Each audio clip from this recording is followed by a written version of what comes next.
एक सब्जेक्ट के लिए तुम्हारे पास सिर्फ 10 दिन बचे हैं। अब तुम्हें अपनी स्ट्रैटेजी बताती हूँ नालायको, ताकि तुम लोग भी थोड़ा सा पढ़ लो। रिश्तेदारों का मुंह चुप कराने में जो मजा आता है ना बोर्ड्स के मार्क्स दिखा के, ओहो, क्योंकि एमसीक्यू में ना एक भी गलत हुआ तो तुम 100 के 100 नहीं ला पाओगे, 99 पे अटक जाओगे। जब मेरा पढ़ने का मन नहीं करता था ना तो मैं एक मोटिवेशनल सॉन्ग सुन लेती थी। भाई इतना सारा सिलेबस पढ़ा है ना, पढ़ने का मन कर रहा है, दिमाग में कुछ नहीं घुस रहा है, तो फिर दिसंबर आ गया है और फरवरी में तुम्हारे एग्जाम्स हैं। तुम हर रोज बस यही सोचते हो अभी तो बहुत टाइम है, आराम से कर लूंगा। सिर्फ 60 डेज बचे हैं और इन 60 डेज में तुम्हें कवर करने हैं 6 सब्जेक्ट्स, यानी रफली एक सब्जेक्ट के लिए तुम्हारे पास सिर्फ 10 दिन बचे हैं। अब डर लग गया होगा ना ये बात सुन के, और जो मम्मी पापा को प्रॉमिस किया था 90% से ऊपर मार्क्स तो आएंगे, वो सपना टूटता हुआ लग रहा होगा ना। But don't worry, what if I tell you कि तुम 90 क्या 95% से भी ऊपर मार्क्स अभी ला सकते हो। और मैं हवा में तीर नहीं मार रही, मैंने खुद आखिरी के 2 महीने कैसे पढ़ा था, क्या स्ट्रैटेजी मैंने पूरी बदल दी थी। देखो मुझे पता है जब एंड का टाइम आता है हमें पूरा स्ट्रैटेजी बदलना पड़ता है। पहले हम अगर 2-2 घंटे पढ़ रहे थे, ऐसे पढ़ रहे थे, इस सब्जेक्ट को पहले पढ़ रहे थे, वो पूरी स्ट्रैटेजी कैसे मैंने चेंज करी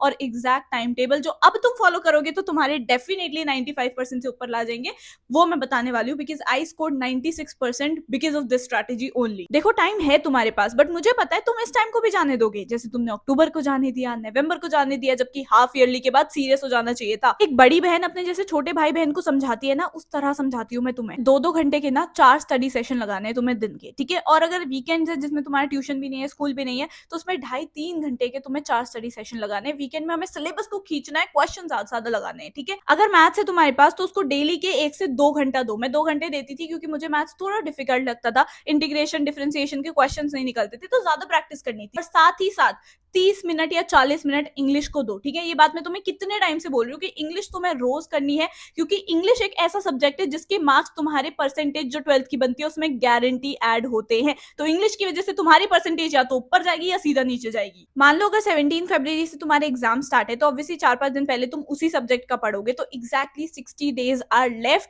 एंड अगर तुम्हें 95% या इनफैक्ट 90% से ऊपर मार्क्स लाने हैं तो तुम्हें 8 घंटे तो मिनिमम पढ़ना ही पढ़ना पड़ेगा। तुम्हें अपनी स्ट्रैटेजी बताती हूँ नालायको, ताकि तुम लोग भी थोड़ा सा पढ़ लो। देखो मैं हमेशा बोलती हूँ इतनी जी जान से मैंने मेहनत करी थी ना अपने बोर्ड्स के टाइम पे, उतनी कभी नहीं। इनफैक्ट कॉलेज के एग्जाम से बहुत आसान होते हैं, बट एक बार बोर्ड्स में अच्छे मार्क्स ले आओ। रिश्तेदारों का मुंह चुप कराने में जो मजा आता है ना बोर्ड्स के मार्क्स दिखा के, ओहो, बेस्ट फीलिंग। अब मैं तुम्हें बताती हूँ कि एग्जैक्टली कौन सा सब्जेक्ट कितनी देर पढ़ना है। देखो अगर तुम्हारे पास 6 सब्जेक्ट्स है ना, तो तुम्हें सबसे पहले उनको डिफिकल्टी वाइज रैंक कर देना है कि मुझे सबसे ज्यादा डिफिकल्ट ये लगता है, फिर ये, फिर ये, फिर ये। तो जो समय सबसे ज्यादा डिफिकल्ट सब्जेक्ट लगता है ना, जैसे कि हो सकता है फिजिक्स है या फिर अकाउंट्स है या फिर हिस्ट्री है, तो उसको रोज के 2 घंटे देने हैं, ठीक है। रोज के 2 घंटे देने हैं हमें, अब तो भाई करना ही पड़ेगा, ठीक है। उसके बाद जो तुम्हें सेकंड डिफिकल्ट और थर्ड डिफिकल्ट सब्जेक्ट लगता है ना, उनको ऑल्टरनेट डेज में पढ़ना है। जैसे अगर आज तुमने बीएसटी पढ़ लिया तो अगले दिन तुम इकोनॉमिक्स पढ़ोगे, फिर बीएसटी इकोनॉमिक्स, बीएसटी इकोनॉमिक्स, ठीक है। ऑल्टरनेट डेज में पढ़ना है।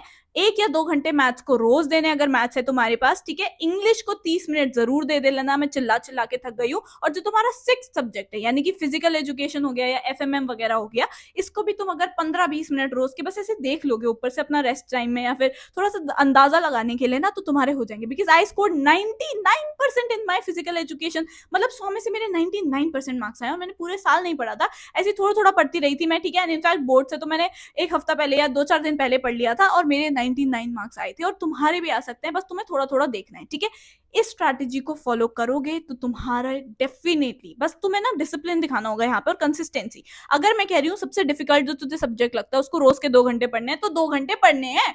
आज गेस्ट आ गए घर में, आज शादी में जाना है, मुझे नहीं सुनने बहाने। शादी में जाना है तो सुबह पढ़, ठीक है।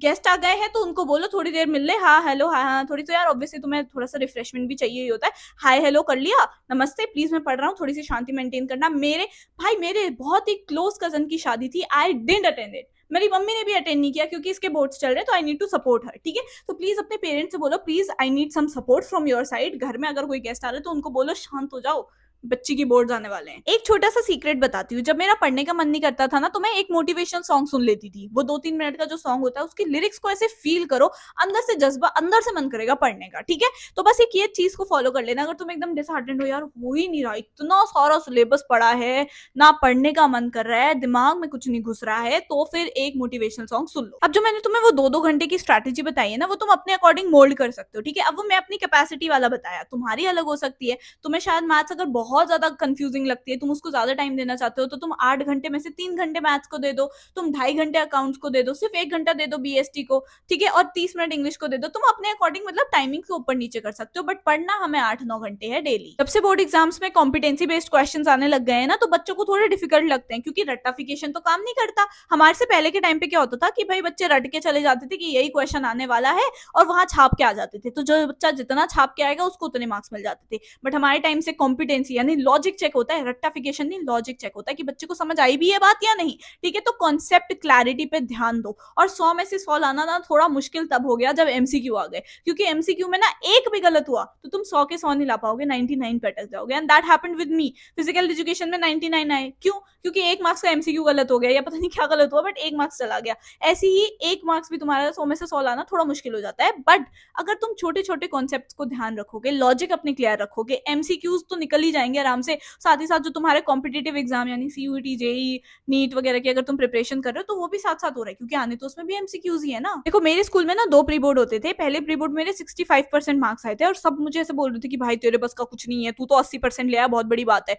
और फिर मैंने ये थोड़ा सा ना ऐसे, वो नहीं होता, ईगो हर्ट हो जाती है मेरी, तो मैंने इस तरह से, जो मैंने तुम्हें पूरा पैटर्न बताया उस तरह से मैंने पढ़ना शुरू करा। प्री बोर्ड 2 में भी जाके मतलब ऑब्वियसली सारा सिलेबस नहीं कर पाई थी, तो 80% मार्क्स आए थे, बट फाइनल में तो आई स्कोर 96 ना।